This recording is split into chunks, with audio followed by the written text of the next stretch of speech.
And they are able to radicalize and target and exploit a generation of young boys, in particular, away from healthy masculinity and into an insecure masculinity that requires the domination of others who are poorer, browner, darker, or a different gender than them. So that was Congresswoman Alexandria Ocasio-Cortez, who may just be on her way to running for the New York State Senate seat currently held by Chuck Schumer, or for President of the United States in 2028, talking about how Republicans are absolutely clear about what they believe, which is that they're evil white racists, and they have fantasies about dominating poor, brown women, just like AOC's dreams, in all sorts of ways, because that is what Republicans have sold these men. And this is kind of the perfect distillation of why Democrats are losing young men in droves in recent history. And it's because they absolutely hate everything about them. They label masculine features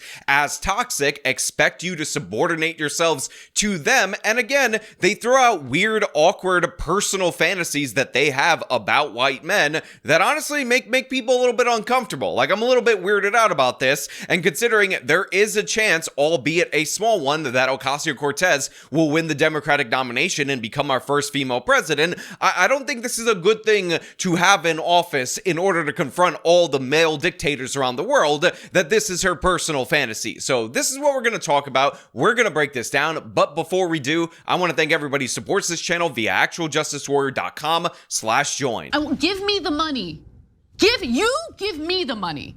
Okay. So this all took place during a CNN town hall during the government shutdown. I'm not exactly sure why a month later this clip is recirculating, but this was just after they were asked why the Democratic establishment is doing so poorly on social media in comparison to Bernie and AOC's video on the same topic that got millions upon millions of more views. And Ocasio-Cortez just finished up giving an answer about how the Democrats, they believe all these magical, wonderful things because they're such good people, and then she jumps into what the Republicans believe and why they're winning online. And of course, the reason that Republicans are winning online is not because they have a message that is more appealing, it's because they're evil white racists and they have so much evil white racism and hate that they're tricking the dumb men's into supporting their evil white racism on the idea that they get to dominate the brown women's like Ocasio-Cortez. When they talk about Republicans and their success online, they have been successful because they have also been very clear, especially digitally, about what they believe.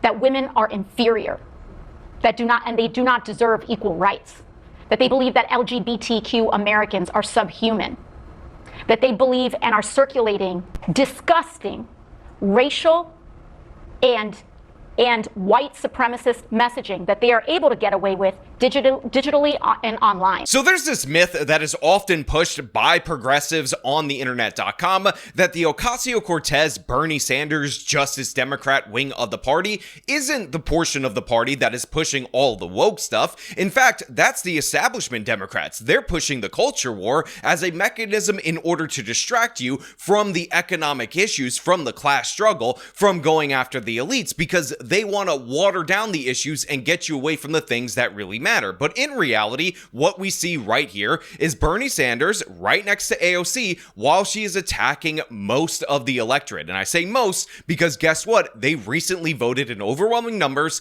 to elect Donald Trump. And she is using all of the woke tactics in order to do so because, make no mistake about it, the socialist types, the people who are supposedly concerned with economic populism as is currently being described by a lot of people in left-wing online media, they care the most about these cultural issues because their goal is to eradicate our culture, our American culture, and replace it with their leftist nonsense. So AOC, right off the top, when asked about Republican messaging, goes after them as white supremacists, evil white racists, talks about how they hate women, how they think LGBT people are subhuman, which is just absurd and insane. Again, one of the big things that has emerged recently among the right is a pushback specifically on the transit community, and part part of that pushback is, hey, you can't become a woman or you can't become a man. That does not in any way, shape, or form make you less of a human, less of a person. But Ocasio-Cortez sees the right as subhuman. She sees a lot of white people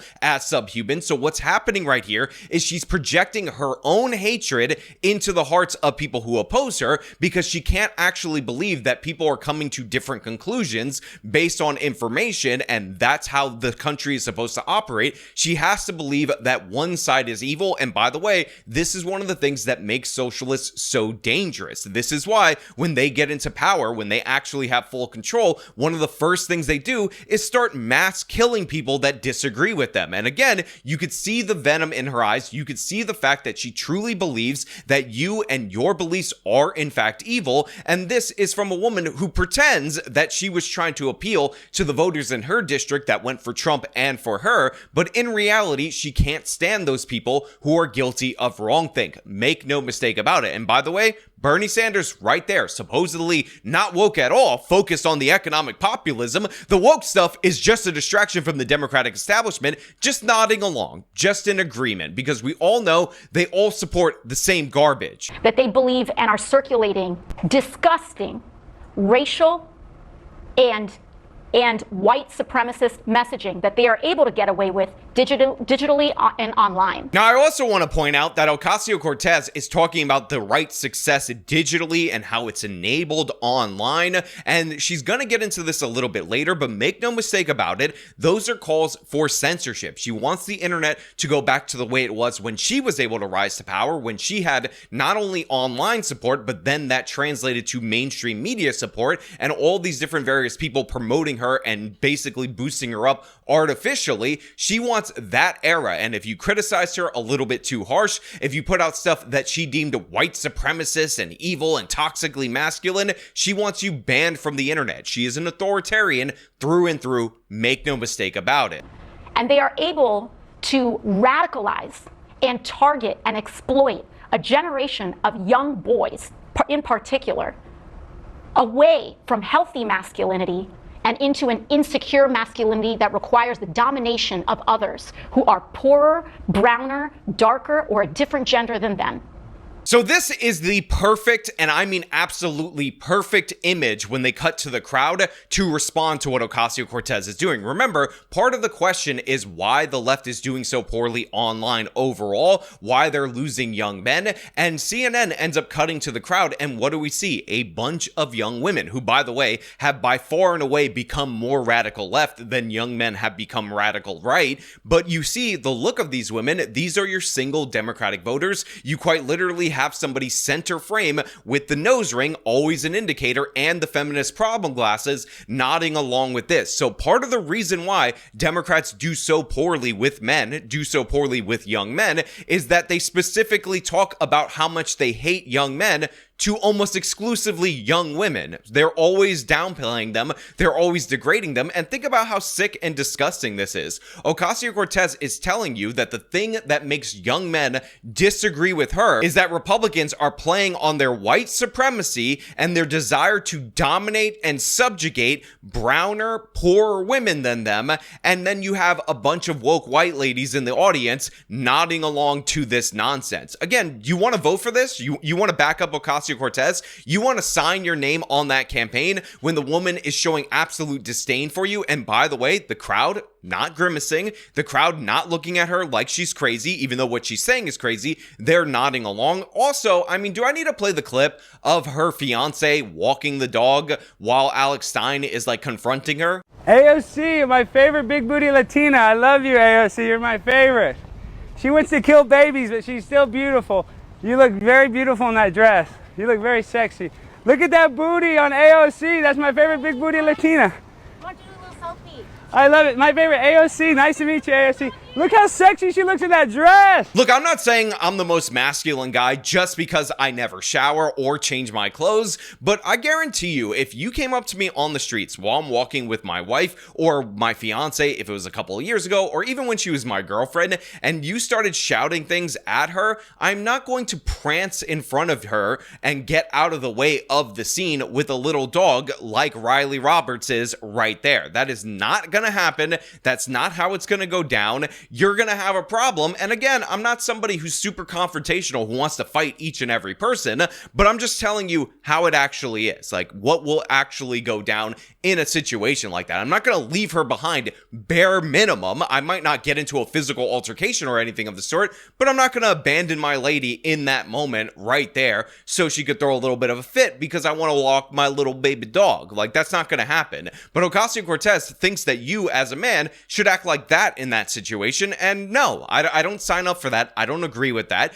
Democrats really should stop talking about masculinity, because each and every time they do, what they reveal is that they can't stand real men. While at the same time, by the way, Ocasio-Cortez is giving us her weird fetish about being dominated by whiter men than her, which is just, like, I don't need to hear that. I don't need to know that. And that is why they are resonating online, because they are appealing to the most basest and worst parts of human nature to divide us. So first of all, I'm so sick of this nonsense from left-wing progressives about how everybody else is trying to divide you, but she's trying to unite you. No, you're not. You're pushing divisive social issues. You keep talking about white supremacy, which, by the way, ask any of these people what the difference is between a white supremacist country and a white majority country. They won't be able to tell you. And specifically ask them, by the way, for a country that currently exists, they won't be able to name a single one. And these are all done in order to weaponize different aspects of the electorate in order to get them to vote for them. Remember, there was a book that was written shortly after Obama was elected, or maybe it was during like the 2000s when Bush was still president, about the new emerging Democratic majority. And this was all about how the white population as a share of the American population was dropping so much that it was basically going to be impossible for Republicans to win a national election ever again. And this was celebrated in that book. Remember, if you talk about this and you're against it, they'll call you a white supremacist pushing the great replacement theory. But when they talk about it, when they write books, they call it the Browning of America, and it's an applause line. So they push division all of the time. She's pushing it right now in this moment, while at the same time saying Republicans, pointing this stuff out, talking about what the Democrats are celebrating and saying that they're openly doing, that's actually the evil bad thing. That's actually the evil white racism. How dare you as an American think that you have the right to, control your own borders and your own immigration policy? Shut up, Ocasio-Cortez. Do us all a favor and shut your stupid mouth. And by the way, Bernie, anytime you want to step up in this moment and prove that you're not on the woke train, I'm waiting for that. And why to divide us? So that the same people who own those platforms, people like Elon Musk, Peter Thiel, Mark Zuckerberg, that these people can continue to get away with highway robbery in tax cuts and in order to fleece all of our pockets, cut our health care, keep our wages low so that we remain fighting amongst ourselves while they make themselves richer. Guys, Ocasio-Cortez is not trying to divide you. She's not an elitist at all whatsoever. However, what she is doing is selling you on this idea that all your problems are attributed to a select group of people that control absolutely everything, and each and every issue that you personally care about, that you're concerned with, a culture-related issue or a quality of life issue, it's not actually your real concern. Those are just bad people controlling these social media companies, making you concerned about those things. They're directing your ire at those particular situations. So ignore the fact that she's a defund the police progressive, and by the way, that has significantly more impact on you than the tax rate that Mark Zuckerberg pays, because you actually have to live with the consequences that, by the way, Ocasio-Cortez doesn't have to live with when police are cut in your community. You have to be victimized by crime, have businesses shut down, and all that stuff. Just ignore all of that, because those are distractions by the evil elites, the elites that are coming at you. But remember, Ocasio-Cortez, unifying figure. I mean, she's quite literally targeting people, a small group, pinning all your problems on them, and, doing that in order to gain your votes, while simultaneously accusing Republicans of doing the exact same thing. And so, in order for us to fight back against that, we must be clear about what we believe, have strong beliefs, and also be completely unwilling to bow to that kind of division and stand in solidarity with one another, especially when it is someone whose culture is different from ours or whose background we may not entirely understand, but that we honor, love, and see as our fellow Americans. So here's the thing that Alexandria Ocasio-Cortez does not get. The Democrats are clear about what they believe. They believe that men can become women, that they can dominate in female sports, and that women are just supposed to take it on the chin. They believe that you, as a parent, should have no authority on deciding whether or not you want to put your own child through these gender transitions that, by the way, in a bunch of left-wing states, they're trying to make a form of child abuse for you to not agree with. These are things that impact actual families that they are concerned about, that Ocasio-Cortez is saying that they want to be unwavering as. And the reason I bring that up is because it's often cited as a culture war issue that doesn't matter,